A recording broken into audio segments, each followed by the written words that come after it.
Brought to you by ITIL.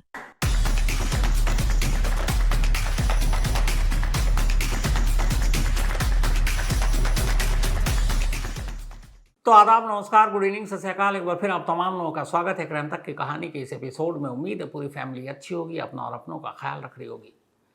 28 February Saturday यानी शनिवार का दिन और ईरान के लोकल टाइम के हिसाब से सुबह 9:40 ईरान की राजधानी तेहरान की एक सबसे सिक्योर बिल्डिंग के ऊपर 60 सेकंड के अंदर 12 बम गिराए जाते हैं। इसके बाद पूरी दुनिया में खबर आती है कि ईरान पर अमेरिका और इजराइल दोनों ने मिलकर हमला कर दिया। अगले कई घंटों तक ये खबर पूरी दुनिया में, लेकिन जो 9:40 पर 12 बम गिराए गए, उस बिल्डिंग के अंदर कौन कौन थे, उसकी जद में कौन कौन आए, किसकी मौत हुई, ये खबर अभी दुनिया के सामने नहीं आई थी। यानी 28 फरवरी को जो पहला हमला हुआ ईरान की राजधानी तेहरान पर, उसी एक हमले ने सब कुछ बदल कर रख दिया था। लेकिन उस हमले की सच्चाई सामने आने में अगले 15 घंटे लगे। 15 घंटे के बाद दुनिया को यह पता चला कि ईरान के सर्वोच्च नेता आयतुल्लाह अली खामनेई इस हमले में मारे गए। अब सवाल यह है कि आयतुल्लाह अली खामनेई ईरानी रिवोल्यूशनरी गार्ड कॉर्प के कमांडर इन चीफ, ईरान के डिफेंस मिनिस्टर, खामनेई के अपने रिलेटिव फैमिली के लोग, मतलब टॉप ऑफिशियल ऑफ ईरान, दो बिल्डिंग में एक ही जगह दोनों बिल्डिंग इकट्ठा है और उसी वक्त वहां पर आकर बॉम्ब गिरता है। आमतौर पर ईरान के जो इजराइल या फिर अमेरिका से रिश्ते हैं, उसको देखते हुए ईरान की टॉप लीडरशिप, ईरानी फोर्स के टॉप कमांडर इन चीफ और बाकी सीनियर कमांडर एक छत के नीचे हों, एक हाई लेवल की मीटिंग चल रही हो, इसकी खबर दुश्मनों तक कैसे पहुंच सकती है? क्या कोई अंदर का शख्स था, कोई अपना भेदिया, अपना जासूस?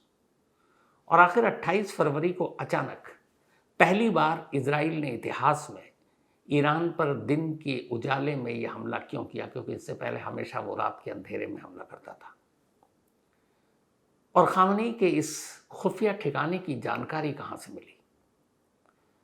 वो जासूस कौन, वो गद्दार कौन हो सकता है? और इन सारी चीज़ों में सऊदी अरब के क्राउन प्रिंस सलमान का क्या रोल है? तो पेश है पूरी कहानी। 60 सेकंड का वो ऑपरेशन, जिस ऑपरेशन की तैयारी में महीनों लगे। इस कहानी की शुरुआत होती है 13 जून 2025 से। याद कीजिए, 13 जून 2025 की वो रात थी जब इजराइल ने ईरान पर हमला किया। ईरान ने भी पलटवार किया। इसके बाद ईरान के न्यूक्लियर प्लांट पर, ईरान के सैन्य ठिकानों पर लगातार इजराइल बम गिराता रहा। इधर से ईरान भी अपने बैलिस्टिक मिसाइल इजराइल के अलग अलग शहरों पर गिराता रहा। 12 दिनों तक ये जंग चली। कहते हैं इसी 13 जून से शुरू हुई इस जंग के दौरान एक मौका आया इजराइल के हाथ। मौका ये कि आयतुल्लाह खामेनी किस जगह पर हैं, क्या ठिकाना उनका, वो उसे पता था। और वो अपने फाइटर जेट्स के जरिए वहाँ पर उसी तरीके से बॉम्ब गिराना चाहता था।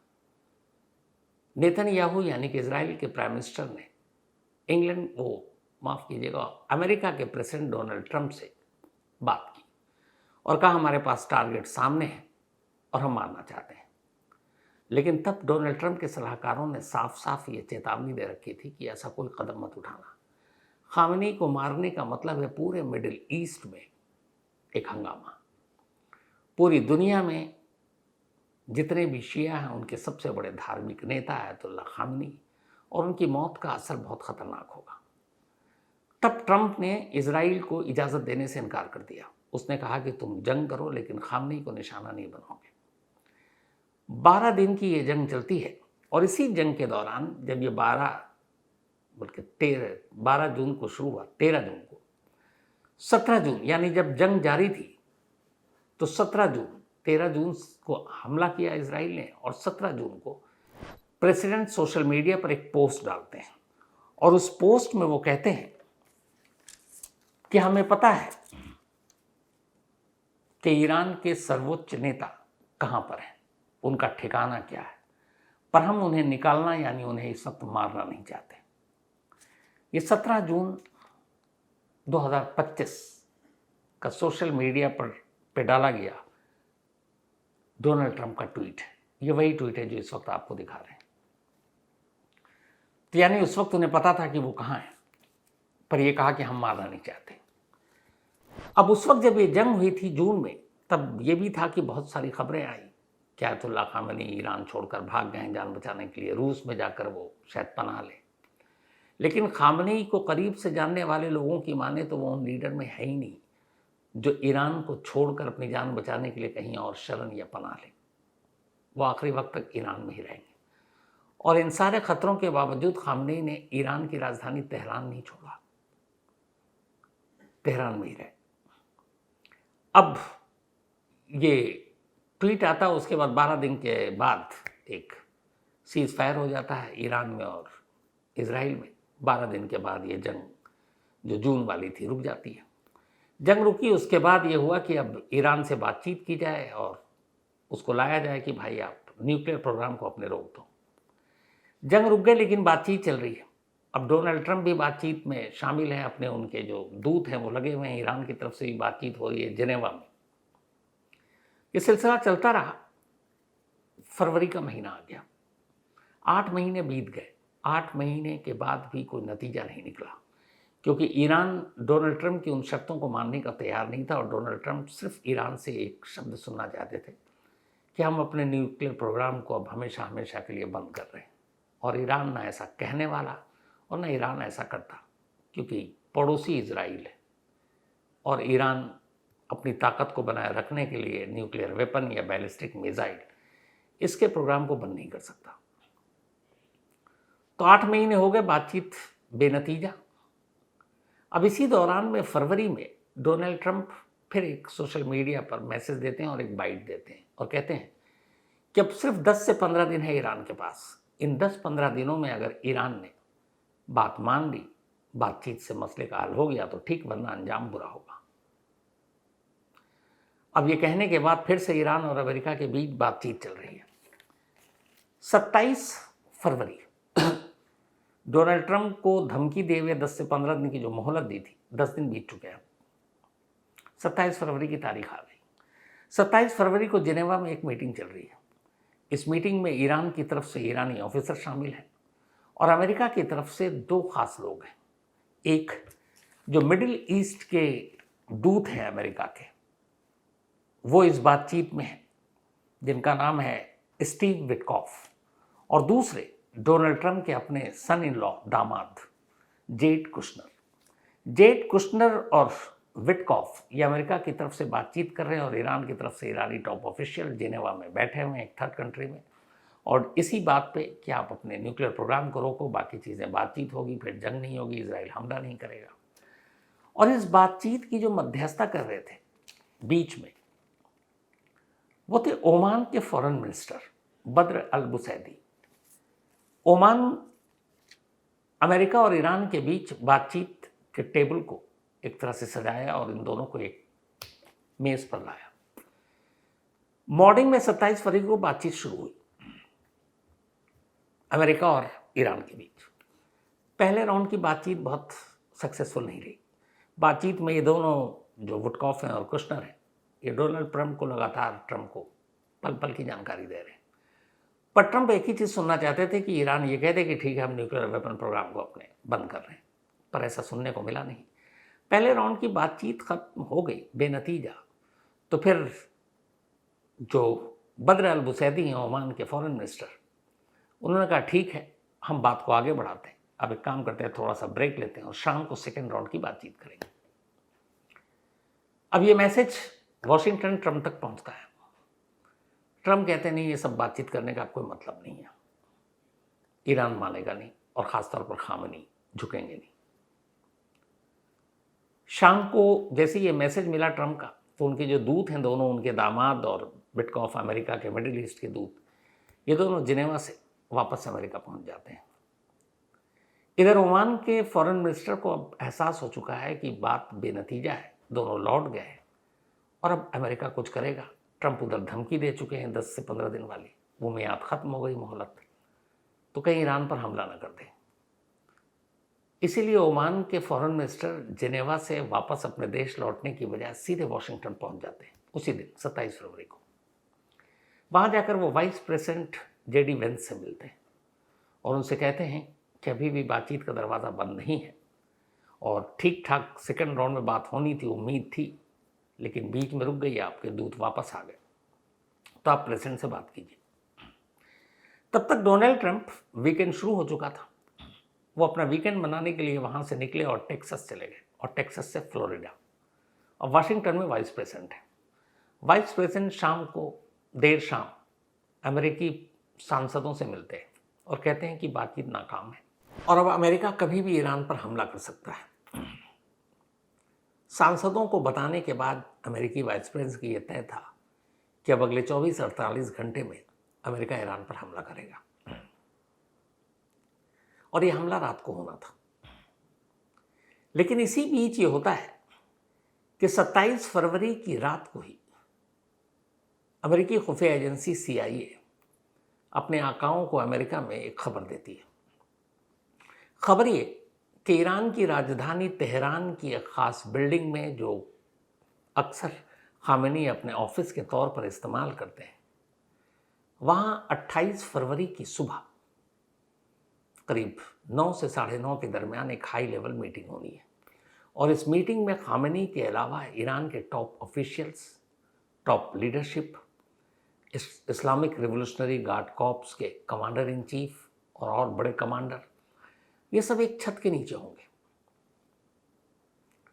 अब जैसे ही CIA से जानकारी मिली, इस जानकारी को इजराइल से शेयर किया गया। इजराइल और मोसाद जून में एक मौका मिला था खामेनी पर हमला करने का, तब खुद डोनाल्ड ट्रंप ने रोक दिया था। जैसे ही यह खबर मिली तो फिर यह हुआ कि इससे अच्छा मौका नहीं मिलेगा कि ईरान की टॉप लीडरशिप एक ही जगह पर है। लेकिन CIA की खबर कितनी पुख्ता है, इसको कैसे चेक करें? तो CIA ने बताया कि नहीं, उसके जो सोर्सेज हैं उन्होंने क्रॉस चेक करके बताया, जो सैटेलाइट से इमेज आई है उस बिल्डिंग के बाहर की हलचल और बाकी गाड़ियों का आना जाना, बाकी फ़ोन और उसके ज़रिए, उस सबसे ये तय है कि ये मीटिंग होनी है और खामनेई उसी बिल्डिंग में। अब सुबह 9:30 बजे या 9 बजे मीटिंग होनी है। प्लान ये है कि रात को ही ईरान पर हमला करता है इजराइल और मोसाद के साथ ये शेयर हुआ। अब ये हुआ कि रात को तो हमला कर नहीं सकते क्योंकि मीटिंग सुबह है, पता नहीं सारे लोग एक छत के नीचे रात को होंगे कि नहीं। तो अमेरिका को जो हमला रात को करना था, इस CIA के इनपुट के बाद ये तय हुआ कि ये हमला उसी वक्त करेंगे जब ये मीटिंग शेड्यूल्ड है, यानी 9:40 पर या उससे पहले। अब ये जब सारी चीज़ें तय हो गई तो फिर अमेरिका और इजराइल के बीच अब एक बातचीत चली कि कैसे हमला होगा। तो तय हुआ कि तेहरान की उस बिल्डिंग में जहां खामेनी और टॉप ऑफिशियल मौजूद है, उस बिल्डिंग को निशाना बनाएगा इजराइल अपने फाइटर जेट से, और ईरान के जो बाकी सैन्य ठिकाने हैं उनको निशाना बनाएगा अमेरिका। तय हुआ और ये हुआ कि हमला अब सुबह ही करेंगे। कभी भी इतिहास में इजराइल ने दिन के उजाले में ईरान पर हमला नहीं किया, लेकिन यहाँ सिर्फ इस स्पेशल मीटिंग की वजह से अब यह हमला सुबह होना था। सुबह करीब 6 बजे के आसपास इजराइल के एयरबेस से फाइटर जेट, बहुत ज़्यादा नहीं, 3 या 4 उड़ान भरते हैं, लेकिन इनमें जो मिसाइल और जो बॉम्ब और हथियार थे वो बहुत घातक थे। उसके बाद अब ये तेहरान की तरफ उड़ान भर रहे हैं। करीब 2 घंटे से ज़्यादा का वक्त लगना है तेहरान के करीब पहुंचने में और उस बिल्डिंग को निशाना बनाने में। तो फाइटर जेट अब आसमान में है, लेकिन ज़मीन पर सवाल ये है कि कितनी कॉन्फिडेंशियल मीटिंग, एक हाई लेवल की मीटिंग जिसमें खामेनी जिनकी जान को खतरा है और ईरानी रिवोल्यूशनरी गार्ड कॉर्प के कमांडर इन चीफ, वहाँ के डिफेंस मिनिस्टर, मतलब जो ईरान की सारी पॉलिसी बनाने वाले लोग, बड़े लोग, जो ऐसे जंग में सबसे ज़्यादा फ्रंट पर होते हैं, एक छत के नीचे है। इसकी जानकारी CIA को कहाँ से मिली? तो इसमें 2 से 3 चीज़ें आई। पहली, जब जून में ईरान और इजराइल के बीच 12 दिन की जंग हुई, तो उस जंग के बाद 2 चीज़ें हुई। एक CIA लग गई क्योंकि उसे पता था देर सवेर अमेरिका और ट्रंप खामेनी को निशाना बनाएंगे, और तब सुगबगाहट हो गई थी कुछ एक फूट डलवाने का ईरानी जनता में सरकार और खामेनी के खिलाफ। तो CIA ने अपना नेटवर्क शुरू कर दिया ईरान में। उधर मोसाद ने एक नई पॉलिसी बनाई। मोसाद ने हाल के वक्त में ये किया कि अब तक वो अपने एसेट, अपने एजेंट को गल्फ़ के देशों में, मिडिल ईस्ट में ट्रेन करके भेजता था, और वो वहाँ बहरूपिये बनकर भेज बदल कर रहते थे, घुल मिल जाते थे। उसमें जोखिम बहुत था। अब मोसाद में काम करने का तरीका ये हुआ कि मिडिल ईस्ट के जिन जिन देशों में मोसाद के एजेंट की तैनाती करनी है, उसमें इजरायली सिटीज़न की बजाय जो मोसाद से जुड़े हैं, वहाँ के लोकल लोगों को ट्रेन करो, उनको मोसाद में भर्ती करो और उनसे ये ऑपरेशन को अंजाम दिलवाओ। तो चाहे वो ईरान हो, चाहे वो इराक हो, चाहे वो बहरीन हो, चाहे कतर हो, कुवैत हो, सऊदी हो, UAE हो, जॉर्डन हो, यहाँ अपना नेटवर्क बनाने के लिए अब मोसाद ने यही मॉड्यूल अपनाना शुरू कर दिया। ईरान में वो लंबे वक्त से काम कर रहा था, और ईरान में ज़्यादातर जो मोसाद के एजेंट हैं अब वो लोकल हैं। अब ये लोकल क्यों मोसाद के लिए काम करेंगे? तो 2 वजह है। पहला, कि वो ऐसे लोगों को चुनता जो वहाँ की गवर्नमेंट या एस्टेब्लिशमेंट के ख़िलाफ़ है, उनके ख़िलाफ़ उसको गुस्सा है, नफ़रत है। दूसरा, लालच, पैसा बेइंतहा, बेहतर लाइफ, कहीं भी दुनिया के देश में बाद में सेटलमेंट। तो इसमें आसानी से झांसे में आ जाते लोग। तो जब ऐसे लोग हो जाते, फिर उन्हें लगता कि भरोसा हो चुका है कि ये काम का है, फिर उसे ट्रेनिंग दी जाती, और ट्रेनिंग के बाद फील्ड में उतार दिया जाता। यही वजह है कि ईरान में ऐसे ही लोगों को ट्रेन कर कर के मोसाद ने ऐसा नेटवर्क बनाया कि उसे ये पता है कि कौन न्यूक्लियर साइंटिस्ट कहाँ है, किस गाड़ी में है, कहीं से भी वो निशाना बना लेते हैं। हाल के वक्त में आपने देखा होगा। तो मोसाद ग्राउंड पर काम कर रहा है ह्यूमन नेटवर्क से। उधर CIA लगा हुआ है टेक्नोलॉजी के जरिए नज़र रखने के लिए खामनेई पर। अब इन दोनों ने मिलकर जासूसी शुरू की। मोसाद के जासूस, बड़े बड़े लोग, कब कहाँ कौन किससे संपर्क करता, कहाँ मिलते हैं, किस बिल्डिंग में हैं, कहाँ जा रहे हैं, कहाँ आ रहे हैं, ये सारी खबर CIA उधर खबर ये रख रही है सेटेलाइट इमेज से। आजकल सेटेलाइट्स के जो रेजोल्यूशन होते हैं कैमरे के, एक गाड़ी में कौन शख्स बैठा हुआ, किस कलर का कपड़ा पहने हुआ, ये भी आप देख सकते हैं। तो सेटेलाइट इमेज से उन चुनिंदा बिल्डिंगों को इन्होंने पहले शॉर्टलिस्ट किया कि ये वो ठिकाने हैं जहाँ पर खामनी किसी इमरजेंसी में जाकर छुप सकते हैं, रह सकते हैं, या अपना ठिकाना बदल सकते हैं। हालांकि खामनी कभी भी ईरान छोड़ेंगे नहीं, ये भी इन लोगों को पता था, लेकिन हाँ, वो अपना ठिकाना बदल रहे हैं। तो सैटेलाइट इमेज के जरिए ऐसे कुछ बिल्डिंग को शॉर्टलिस्ट किया गया, शॉर्टलिस्ट। अब वहाँ पे ये सिर्फ ये देखते थे कि इस बिल्डिंग के आसपास गाड़ियों की आवाजाही अचानक कुछ बढ़ रही है, घट रही है, सिक्योरिटी फोर्सेस का वहाँ मूवमेंट कम है या ज़्यादा है, मोबाइल या फ़ोन या बाकी डिवाइस वहाँ अचानक एक्टिव हुए हैं, कौन किससे संपर्क कर रहा है, संपर्क कहाँ से हो रहा है। इसके अलावा वहाँ की मूवमेंट में कुछ अचानक तब्दीली आई है। तो इसके ज़रिए वो इस बिल्डिंग में उसमें रहने वाले लोगों के बारे में पता करते हैं सेटेलाइट इमेज से। इसके अलावा फिर बाकी ड्रोन कैमरा, इसके ज़रिए नज़र रखते हैं। तो ये सारी चीज़ें चलती रही। बीच बीच में कई इन्फॉर्मेशन मिली खामनेई के बारे में, लेकिन पुख्ता नहीं थी। 27 फरवरी को ये पुख्ता जानकारी मिलती है कि ये मीटिंग होनी है, इस बिल्डिंग में होनी है, और इसमें टॉप जो वहाँ के गवर्नमेंट के ऑफिशियल्स हैं वो एक छत के नीचे होंगे।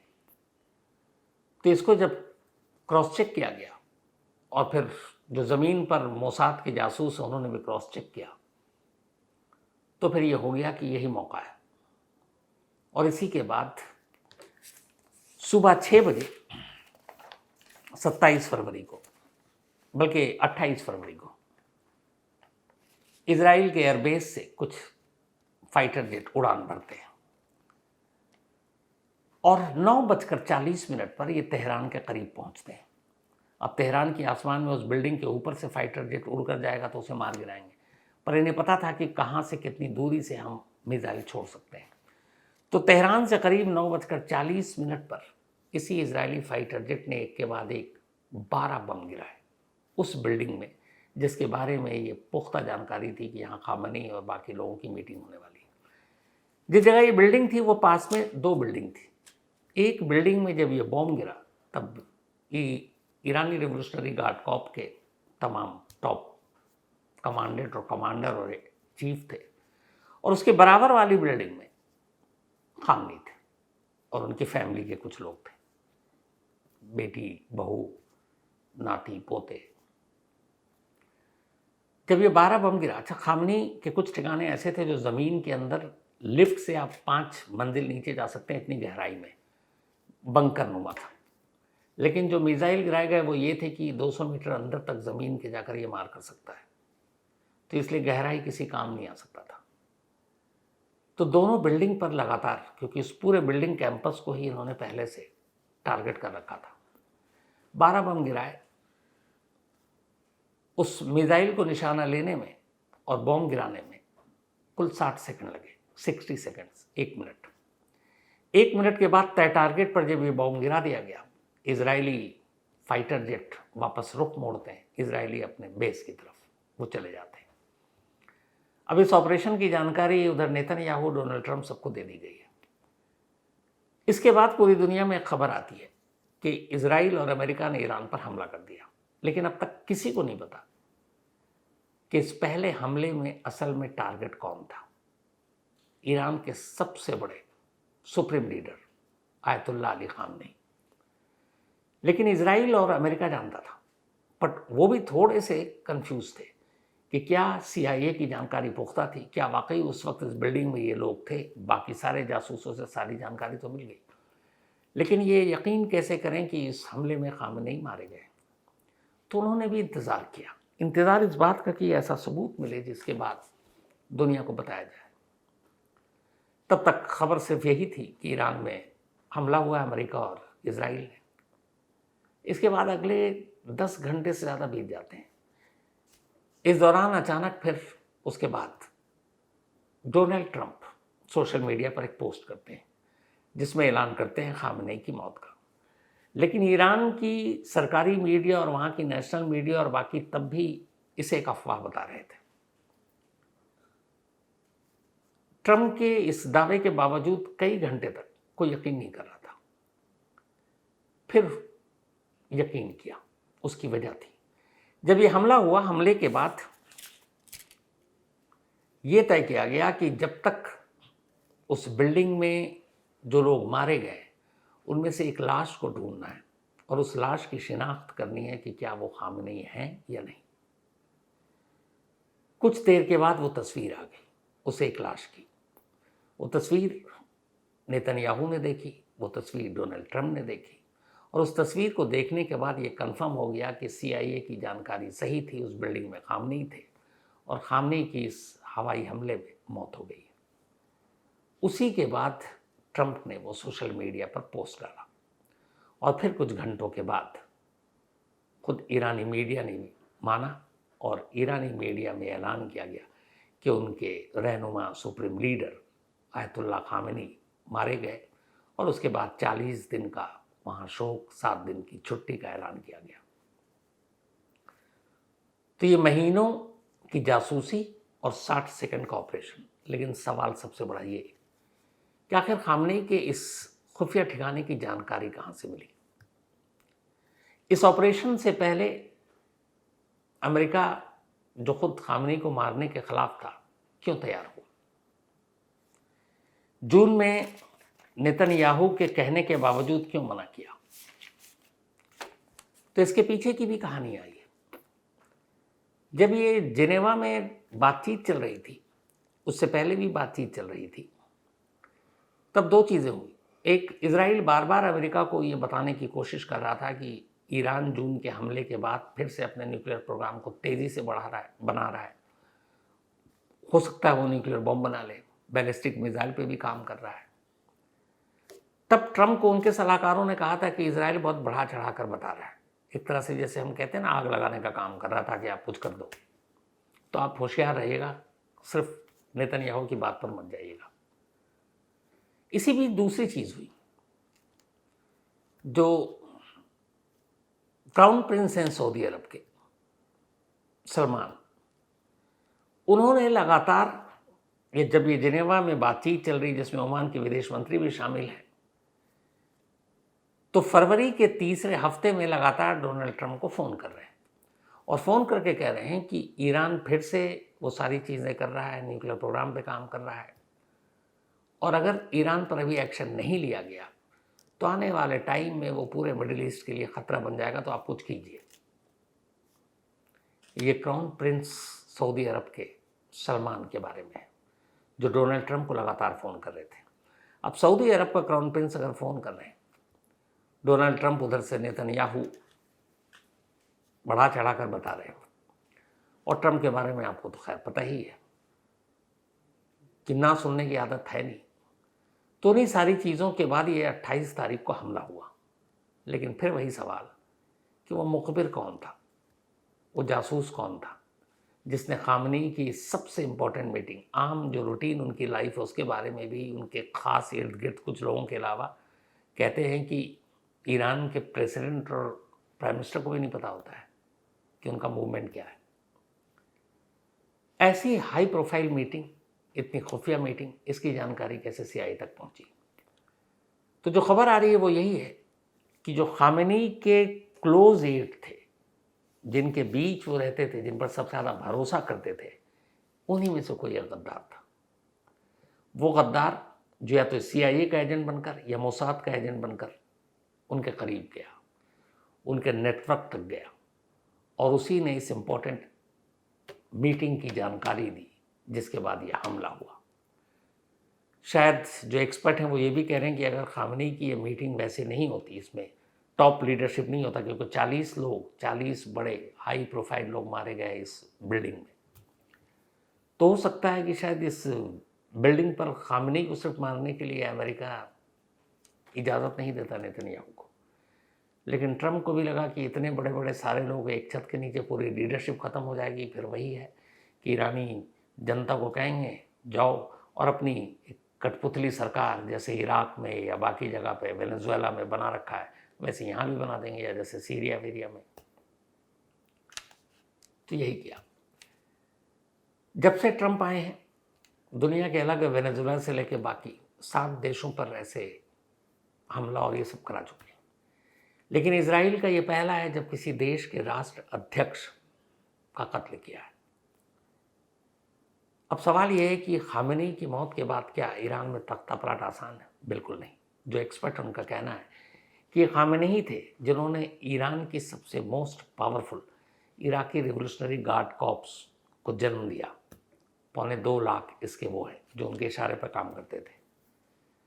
और जिस तरीके से खामनेई की मौत हुई है, जो लोग खामनेई के अब तक खिलाफ थे कुछ दिनों पहले तक, अब वो भी उनके सपोर्ट में आ गए। ये तस्वीर उस वक्त की है जब ईरान के लोगों को अपने लीडर यानी खामनेई की मौत की जानकारी मिली।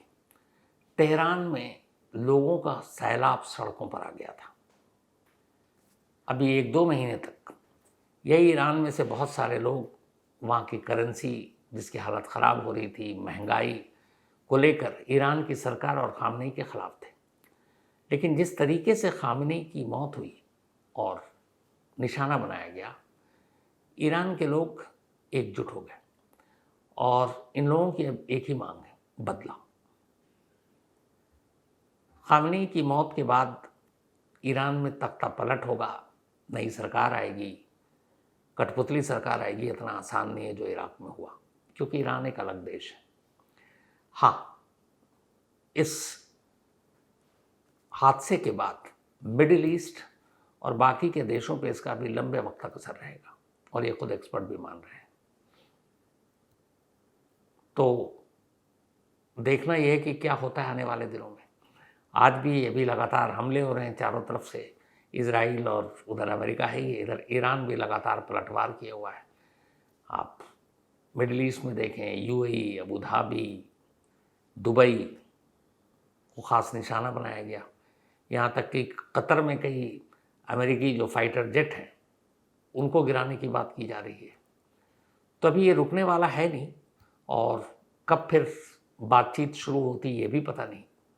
लेकिन जो भी है बहुत बुरा है, क्योंकि जंग में हमेशा जो कहता हूँ, इसमें बेगुनाह लोग मारे जाते हैं और फिर दुनिया बहुत पीछे जाती है। महंगाई अभी से सुनने में आ रही है, अब तेल से लेके बाकी चीज़ों के रेट लगातार बढ़ रहे हैं। तो पता नहीं अभी आगे क्या होगा, लेकिन जो भी होगा उसकी अपडेट, उसकी जानकारी हम आप तक पहुंचाते रहेंगे। तो फिलहाल कहानी में इतना ही। अपना और अपनों का ख्याल रखिएगा। कल रात 9 बजे मुलाकात होगी किसी नई कहानी के साथ। Thank you so much.